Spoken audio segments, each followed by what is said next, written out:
Joel capítulo 2. Então Joel é depois de Salmos, depois de Isaías, Jeremias, Ezequiel, Daniel, Oséias, aí vem Joel.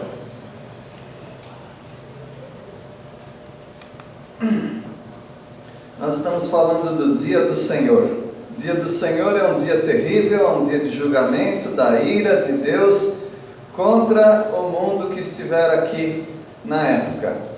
Pela graça do Senhor, nós que cremos em Cristo Jesus não estaremos nesse período, porque o Senhor vai nos arrebatar, vai nos levar para a presença dEle, mas se instaurará aqui no mundo um período de 7 anos de tribulação, onde Deus, culminando esse período, ou seja, terminando esse período, Ele vem. Quando Ele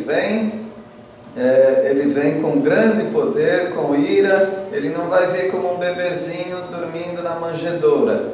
Ele vai vir como o Rei dos Reis, Senhor dos Senhores. Escrito na coxa direita, o Verbo de Deus, aquele que é a palavra. Ele vem com uma espada afiada, a língua dele é uma espada afiada. Ele vem destruindo o exército do anticristo. Ele vem trazendo grande espanto, porque assim que ele chega e coloca os pés no mesmo monte da onde ele subiu, que é o Monte das Oliveiras, esse monte vai rachar. Vai ter também um grande terremoto na terra, fora esse rachamento, essa rachadura do monte. O exército do anticristo vai ficar doido, igual barata quando você joga inseticida, desbaratados. Daí vem a palavra desbaratados.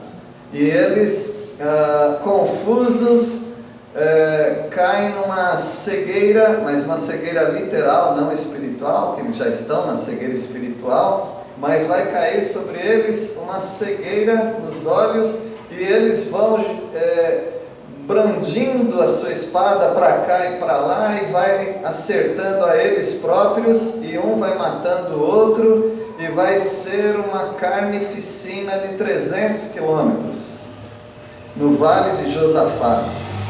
O povo de Israel vai ficar acuado no mar Mediterrâneo, na faixa de Gaza. Isso diz respeito ao que tem acontecido hoje também, né, o local.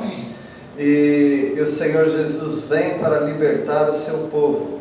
E o povo não tendo mais por onde escapar, porque de um lado é o exército do anticristo querendo derrotá-los, mas o exército do norte, que pode ser a Rússia misturado com China, misturado com outras confederações, violentando suas mulheres, trazendo grande desgraça para toda a nação. E aí eles não podendo mais escapar, eles aceitam o Messias de Israel, aquele que traspassaram na cruz. E aí na última hora eles se arrependem. Glória a Deus, né? Alguns acham, não vale, conversão na última hora não vale. Lógico que vale, você não é Deus, se Ele fala que vale, vale. Muitas pessoas se convertem no último suspiro da sua vida, num hospital, numa cama. Deus é misericordioso, Deus aceita todo aquele que se arrepende de seus pecados, não importa quando for. Só não pode ser no inferno, porque no inferno não haverá mais a oportunidade, mas enquanto estão vivos, há a oportunidade. É um dia de juízo de Deus. E agora nós vamos ver que é um dia também de arrependimento e salvação. Algumas pessoas perguntam, na tribulação ninguém vai ser salvo, né? Pois eu digo que vai ser muita gente salva. A igreja, por exemplo, não está conseguindo fazer aquilo que deveria fazer. A igreja não consegue alcançar todos os povos do mundo. Por que não consegue? Por diversas razões. Mas estou só jogando as dificuldades. Primeiro, o acesso. Tem local que não tem acesso. Por exemplo, tem uma tribo na Ásia, talvez Indonésia, não estou lembrado agora, beira-mar. estão numa praia. Ninguém consegue contactar aquele povo. Aquele povo simplesmente resolveu que não vai obedecer ninguém. E qualquer um que for lá, eles matam. Eu não sei porque que o exército deixa um povo desse, né? Não é minha... Eu não vou fazer análise disso, não conheço toda a situação, mas teve um norte-americano que tentou ir lá. Falou, vou lá. Foi morto. É um povo muito feroz. É um povo que você pode encontrar aí fazendo uma pesquisa. Não me lembro o nome desse povo. Mas esse povo está isolado porque quer, não por falta de acesso, mas é um povo violentíssimo. Tem outros lugares que já têm a dificuldade do gelo. Outros lugares têm a dificuldade da areia do deserto. Outros lugares têm a dificuldade das selvas tropicais. Então, há alguns povos no mundo que é de difícil acesso. Logo, a igreja não tem alcançado com facilidade essas pessoas. A outra razão é porque são línguas e culturas diferentes.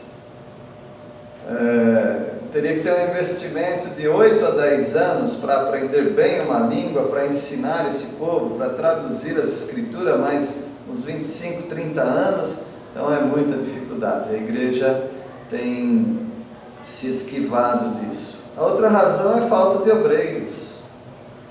Você pode encontrar várias pessoas que querem trabalhar nas cidades, várias pessoas que querem trabalhar, no máximo, num sertão, em que elas podem, com poucas horas de carro, elas podem ir para um shopping, tomar uma refeição, assistir um filminho.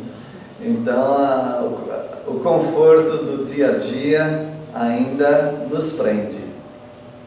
E tem outras razões. A outra razão são igrejas frias. Igrejas que nem falam dessas informações, não oram pelos missionários, não desafiam pessoas a se levantarem como missionários, então isso também é difícil para a igreja alcançar o povo, esses povos não alcançados, ou pouco alcançados. Mas digamos que o arrebatamento seja hoje. Não dá nem para terminar o estudo, não tem problema, não vai fazer falta, não. A gente sobe agora, o Senhor nos leva. Então vai começar um período de 7 anos, de muita dificuldade, muita perseguição, mas de muita evangelização. 144 mil judeus convertidos, recém-convertidos, e já preparados e protegidos pelo Senhor para levar o Evangelho do Reino, que vai mudar de terminologia, já não é o Evangelho da graça, é o Evangelho do Reino. Eles vão anunciar o Reino de Cristo vai ser estabelecido. Durante esses 7 anos, além desses 144 mil, haverá 2 testemunhas que Deus vai levantar também. São pessoas castas, que não vão se casar, não vão gastar tempo com isso. Desculpa aí, meu amor. Não vão ter barreira linguística, não vão ter barreira de acessibilidade para chegar nos locais. E essas pessoas vão operar também sinais. E eles vão invadir o mundo em apenas 7 anos, com o Evangelho completo e pleno do Senhor Jesus Cristo.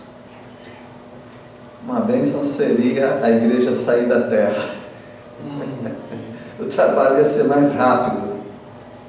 E Deus vai fazer isso, pela graça dele. Então haverá um período de grande arrependimento. O dia do Senhor é um dia de muita dificuldade, mas ao mesmo tempo é um dia, eu estou dizendo dia 7 anos, tá? Vai terminar num dia, mas em 7 anos muitas conversões também ao Senhor Jesus. E Joel está profetizando esta época. Ele está falando de pelo menos 3 épocas. Ele está falando da época dele, 680 anos antes de Cristo. Ele está falando da época do ano 36, 38, quando o Espírito Santo desceu à terra e formou a igreja, e ele está falando também de um período que vai vir no final desses 7 anos de tribulação. Então não é sempre fácil a gente saber o que ele está falando, para quando ele está falando, mas por enquanto o que nós podemos nos concentrar é no seguinte: Joel, o profeta Joel, está profetizando para o povo dele naquela época, e naquela época, daqui a pouco, daqui a alguns meses ou anos, a Babilônia ia invadir Judá. Então é nesse período que nós estamos, por causa da desobediência do povo para com Deus e a sua palavra. E isso certamente diz respeito a nós hoje, porque os incrédulos continuam rejeitando a palavra. Alguns que são crentes fizeram uma decisão em seguir Jesus um dia, alguns também estão bem frios, bem separados dos planos de Deus. Para ambos, nós estamos apelando: arrependam-se. Arrependam-se dos seus pecados. Peçam perdão ao Senhor. Volte aos caminhos de Deus, ou comece nos caminhos de Deus. E é isso que nós vamos estudar, sobre arrependimento, perdão e também a misericórdia de Deus. Porque o braço de Deus não está encolhido, mas ele não está encolhido para um tipo de pessoa: as pessoas que estão arrependidas, contritas. Mas as pessoas com coração duro, ele não apenas encolhe o braço, como ele aquece o fogo da aflição para essas pessoas. Então, baseado nisso, nós vamos estudar a partir do versículo 12. Alguém pode ler o versículo 12, por favor? Ainda assim, agora mesmo diz o Senhor: convertei-vos a mim de todo o vosso coração, e isso com jejuns, e com choro, e com pranto. Agora mesmo. Lá em Hebreus fala que tem um dia que é o dia da salvação. Quando é esse dia? Hoje. Agora mesmo se convertam, se arrependam de todo o coração. Não deixem para mais tarde. Ele fala para o povo: e façam jejuns. A gente não está mandando ninguém fazer jejum, mas o povo que já conhecia essa prática, Deus estava falando para eles: jejuem, parem de comer. Por quê? Tem algo mais importante do que a comida agora. É vocês se quebrantarem, chorarem, prantearem, se lamentarem, porque o juízo de Deus está vindo até vocês. Versículo 13. Rasguem o coração e não as suas roupas. Convertam-se ao Senhor, seu Deus, porque é bondoso e compassivo, tardio em irar-se e grande em misericórdia, e muda de ideia quanto ao mal que havia anunciado. Entre os judeus havia uma demonstração externa do lamento, do arrependimento, da dor, do pranto, que era rasgar a roupa. Eles rasgavam a roupa deles, e aquilo demonstrava que eles estavam muito tristes, estavam arrependidos ou estavam lamentando, em luto, alguma coisa. Então Deus está dizendo: demonstrem todo arrependimento, mas não precisam se preocupar em rasgar a roupa. Rasguem o coração de vocês, porque é isso que Deus quer. Rasguem seu coração, dilatem o seu coração para o amor e a misericórdia de Deus. Vocês podem se converter ao Senhor agora mesmo, não precisam esperar, porque Deus é misericordioso. Deus é compassivo, Ele entende um coração dolorido, Ele entende alguém que está sofrendo, e Ele está apelando para as pessoas que, para essas pessoas, Ele vai dar um tempo a mais, Ele vai ser tardio em irar-se. A ira dele está a ponto de transbordar sobre a cabeça de todo mundo, mas se ainda tem pessoas que querem se arrepender, ele diz: eu atraso um pouquinho a minha agenda, eu posso esperar mais um pouquinho. É isso que Pedro nos fala quando pessoas estão zombando porque a vinda do Senhor nunca acontece. Mas Pedro fala, é porque Deus é longânimo para com o mundo, para conosco, para com as pessoas. E Ele não quer que ninguém pereça, se perca. Ele está dando a oportunidade de pessoas se arrependerem. Deus é grande em benignidade. E Deus se arrepende. Opa, aqui nós temos um problema teológico, porque há alguns versículos que dizem que Deus não é homem para mentir, nem filho do homem para se arrepender. Ou o contrário, não lembro. Mas uma coisa é certa, alguns versículos dizem que Deus não se arrepende. Deus não muda de ideia. Mas nós temos na Bíblia 3 ou 4 referências em que mostram que Deus se arrependeu. Lá em Gênesis capítulo 6, Deus se arrepende de ter feito o homem. Lá em Jonas, Deus se arrepende de destruir Nínive. E aqui em Joel, Ele se arrepende do mal, ou seja, de provocar o mal, de trazer o juízo sobre as pessoas. Então, como harmonizar as referências que falam que Deus não se arrepende com aquelas que dizem que Deus se arrepende? Não é tão difícil. Você vai entender agora, se você não entendia. Deus não se arrepende num sentido dizendo que Deus é imutável. Deus nunca muda. Deus não se arrepende. Das coisas que Ele manda, que Ele decreta, que Ele ordena, Ele não muda, exceto se. A exceção é feita quando Ele deixa uma margem para mudança de comportamento no ser humano. Entenderam? Se Deus diz para Nínive: arrependam-se, senão eu venho até vocês e destruo vocês. Não tem um senão aí?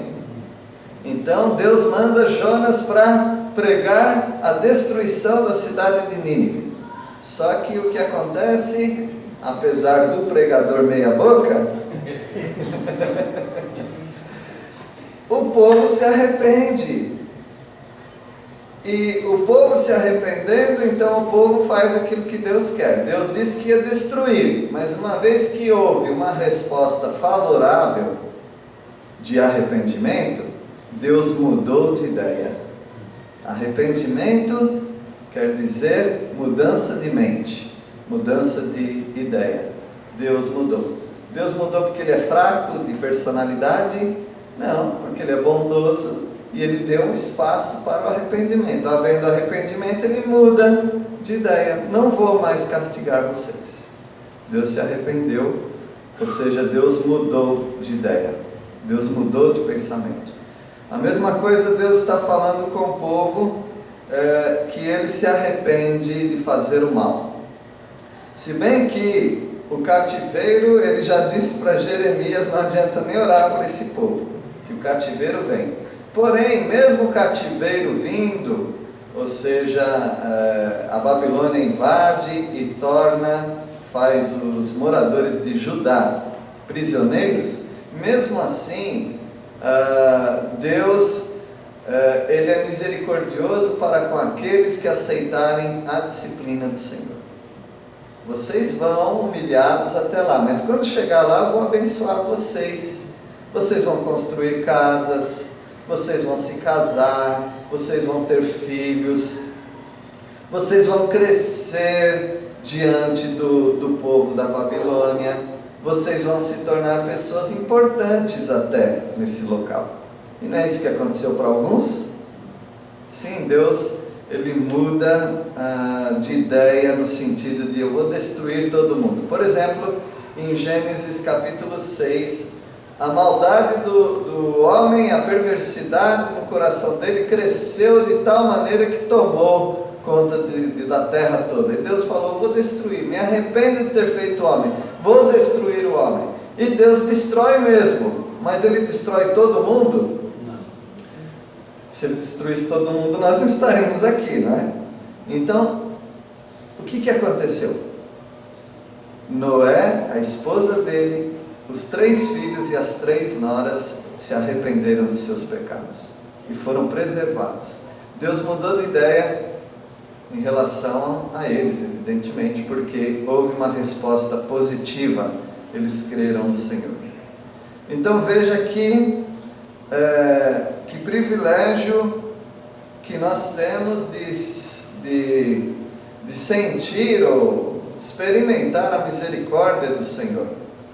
Por causa da nossa contrição, nosso quebrantamento, nosso arrependimento, Ele pode mudar os planos dele na nossa vida. Ele pode nos direcionar para o céu, tirando-nos do endereço inferno.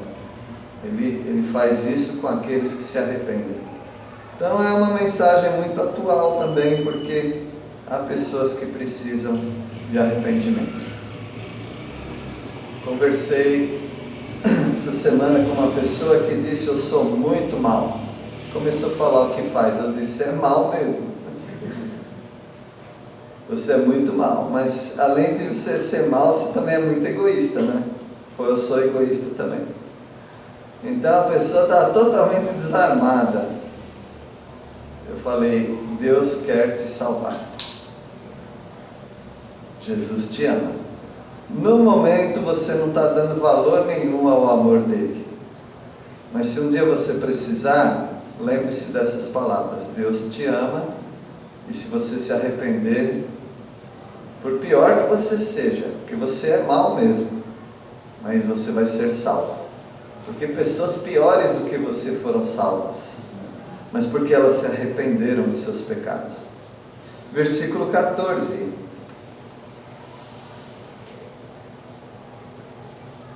Quem sabe se não voltará e se arrependerá e deixará após si uma bênção, uma oferta de manjares e libação para o Senhor vosso Deus.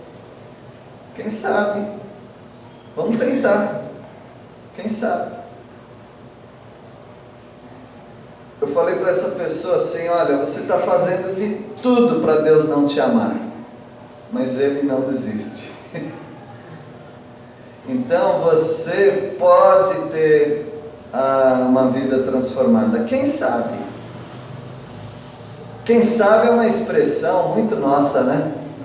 Não sei no hebraico como é que é isso aqui no original. Seria interessante pesquisar, né? Mas é uma expressão muito nossa. Quem sabe quer dizer o quê? Alguém poderia definir? Quem sabe? Pode acontecer, pode não acontecer. Pode acontecer, pode não acontecer. Talvez. Quem sabe?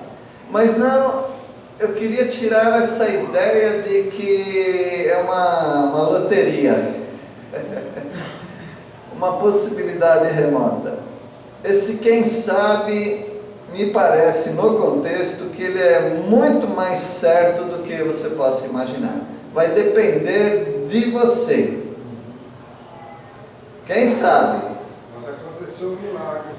Pode acontecer um milagre.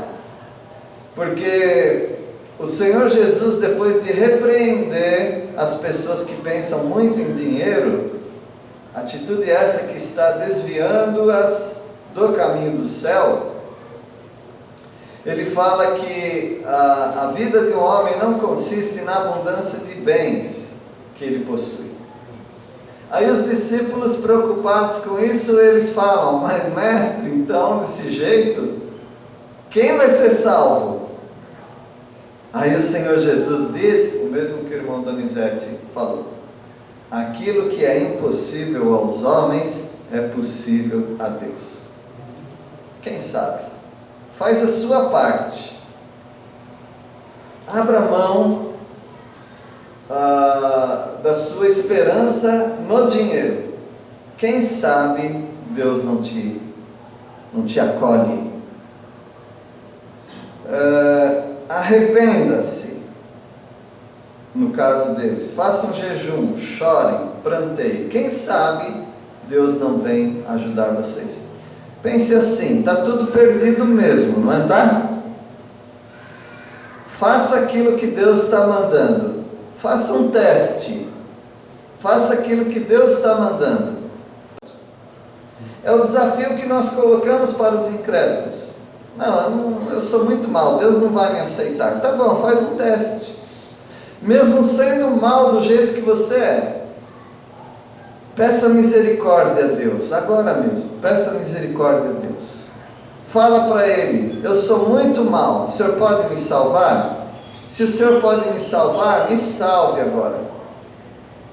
É como se, né? Porque Deus não precisa de chance, mas é como se alguém desse uma chance a mais para Deus, quando na verdade é Deus dando uma chance a mais para alguém. Quem sabe Deus não se volta e abençoa esse povo. Está tudo perdido mesmo, né? Não é assim? Tentamos pescar a noite inteira, não deu peixe nenhum. Mas, quem sabe, né?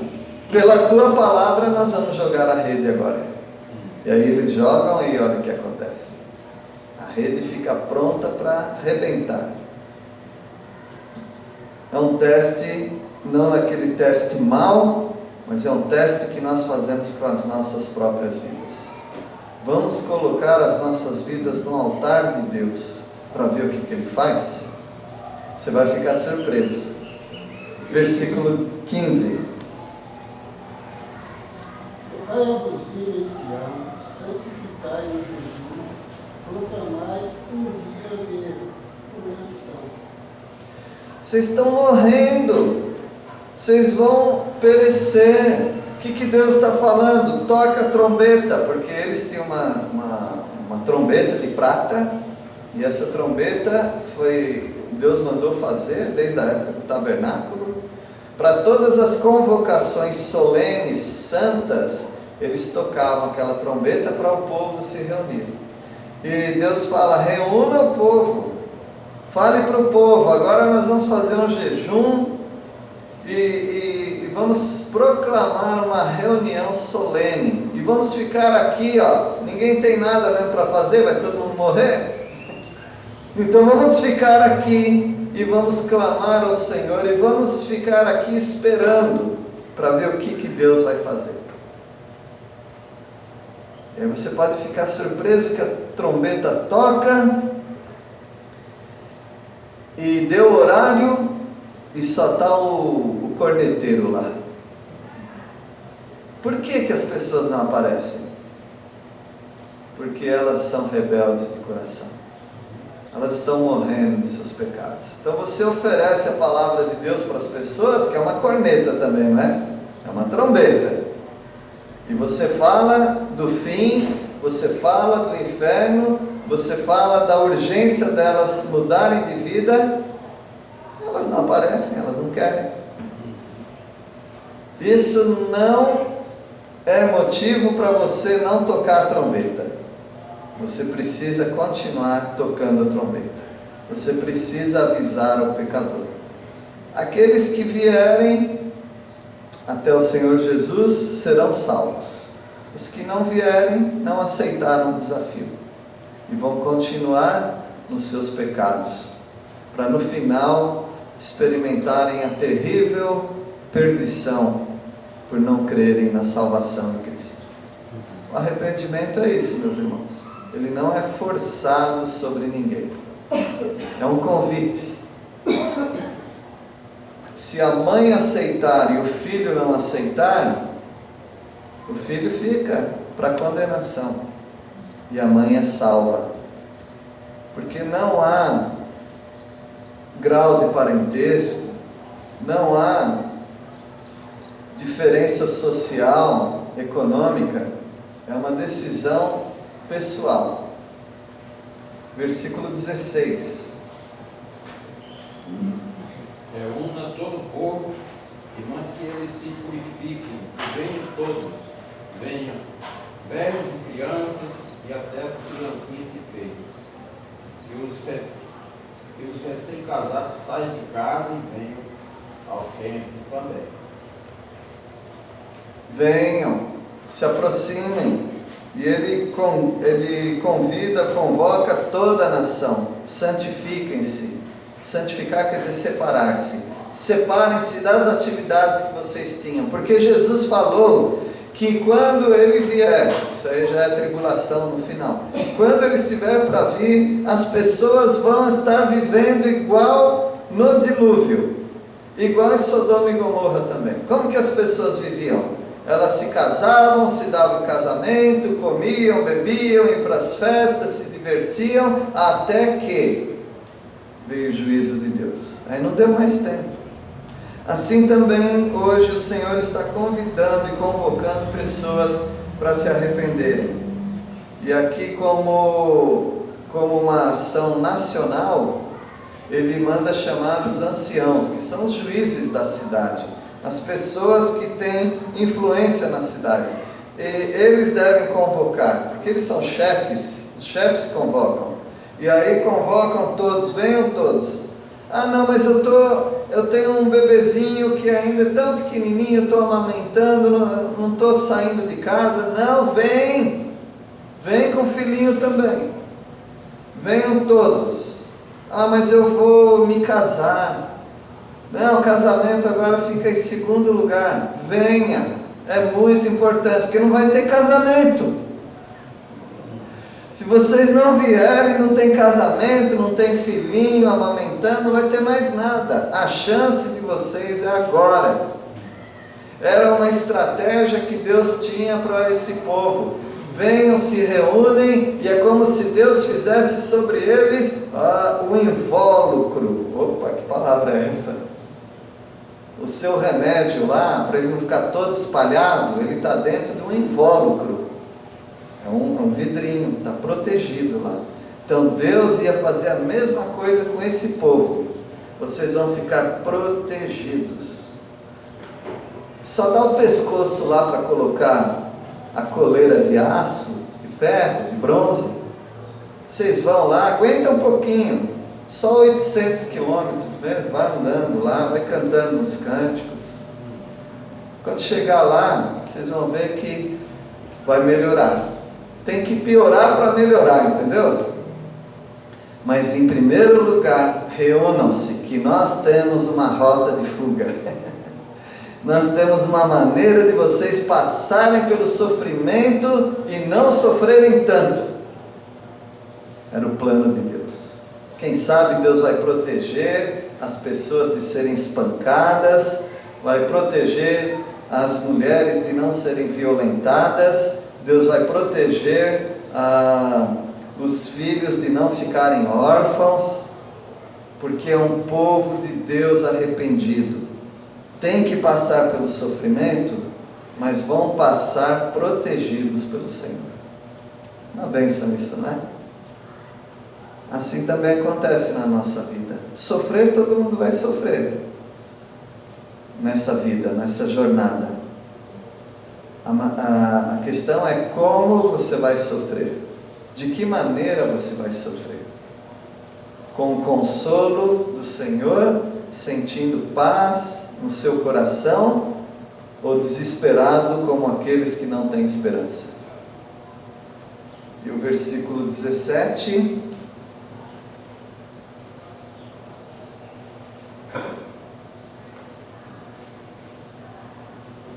E vocês, sacerdotes, que no pátio do templo servem ao Deus eterno, chorem e façam esta oração: ó Deus, não castigue o teu povo, não nos humilhes diante dos outros povos, para que eles não caçoem de nós e perguntem: onde está o Deus de vocês? Aí Deus faz uma convocação especial para os sacerdotes, os religiosos, aqueles que deveriam, não fizeram, mas deveriam conduzir o povo no caminho certo. Ainda tem uma chance para vocês. Vocês venham até mim e fiquem ali no corredor do templo, que é o pórtico de Salomão. É um corredor comprido, com colunas nos dois lados. Fiquem ali e ali vocês orem a Deus. E orem dessa maneira, para que Deus poupe o povo.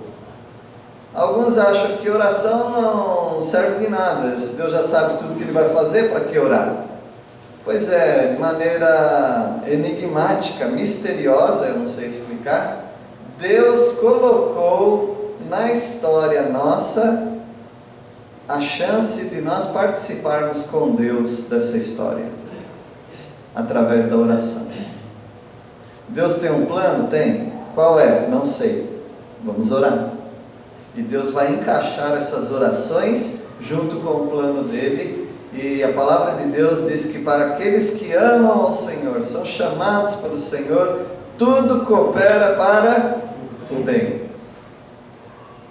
E nesse mesmo contexto ele fala de oração. Nós não sabemos orar como convém, mas o Espírito Santo ora, intercede por nós com gemidos inexprimíveis. Não dá para exprimir, para expressar. Deus conhece o nosso coração e as nossas necessidades. Por isso, orem pedindo a Deus misericórdia.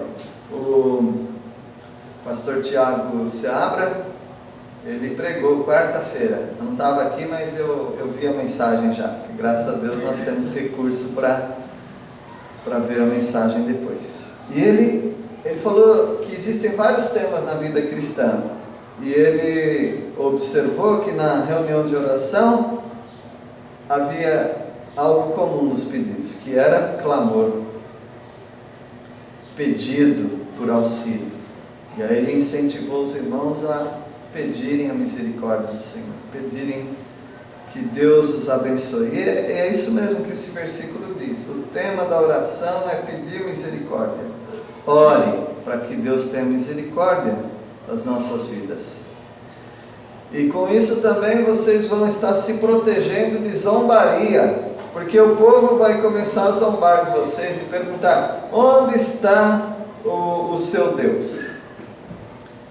Mas vocês pedem a Deus proteção, e vocês vão ver que Deus vai proteger para vocês irem, para vocês retornarem e para vocês se converterem, para vocês não sumirem do mapa. E aí o povo que estivesse zombando ia lembrar: o Deus estava sempre com eles, o tempo todo.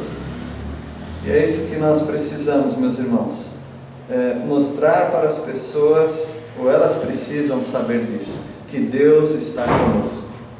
Deus abençoe os irmãos. Ainda o texto continua, mas hoje nós vamos parar aqui. É um dia de arrependimento, perdão. Volte-se para o Senhor. Se há alguém aqui que precisa pensar de novo nesses princípios, nunca é tarde. Volte-se para o Senhor. Arrependa-se, peça perdão a Ele e peça que Ele te ajude a andar nos caminhos dele. Vamos orar. Deus querido, agradecemos pela Tua palavra. O Senhor tem tanto amor pelo pecador, mas o pecador não consegue enxergar isso. O Senhor está sempre buscando o pecador e ele sempre se esquivando. Nós pedimos a Pai, tenha misericórdia. Usa as nossas vidas para trazê-los para o Salvador Jesus. Em nome dele que nós oramos. Amém. Amém.